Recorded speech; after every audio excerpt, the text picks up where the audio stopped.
ہجرت کی رات جب کفار نے نبی پاک صلی اللہ علیہ وسلم کے قتل کا منصوبہ بنایا تو رسول خدا صلی اللہ علیہ وسلم نے فرمایا، علی آج تم میرے بستر پر سو جاؤ۔ سوچئے موت سامنے ہو، تلواریں تیار ہوں، اور پھر بھی علی کا ایک لمحہ نہ ہچکچائے۔ یہ ہے وفا، یہ ہے ایمان، یہ ہے علی۔ شاعر کیا خوب کہتا ہے، رسول کی خاطر جو بستر پر سو گیا، رسول کی خاطر جو بستر پر سو گیا، وہی علی تھا جو موت سے نہ ڈرا۔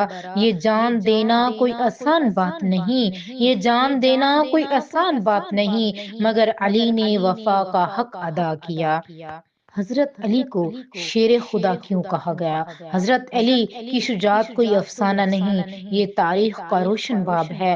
بدر، احد، خندق، خیبر، ہر معرکہ میں علی حق کی دیوار بنے۔ خندق میں عمرو بن عبدود جیسا پہلوان جس سے عرب کانپتا تھا، اسے علی نے للکارا اور زمین پر گرا دیا۔ نبی پاک صلی اللہ علیہ وسلم نے فرمایا، خندق کے دن علی کی ایک ضربۃ الثقلین کی عبادت سے افضل ہے۔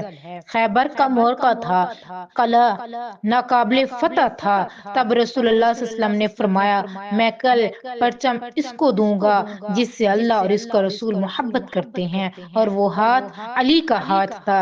شاعر نے کیا خوب لکھا ہے، خیبر کی فصلیں گواہی دیتی ہیں، خیبر کی فصلیں گواہی دیتی ہیں، یہ فتح فقط علی کے نام لکھی ہے، یہ فتح فقط علی کے نام لکھی ہے۔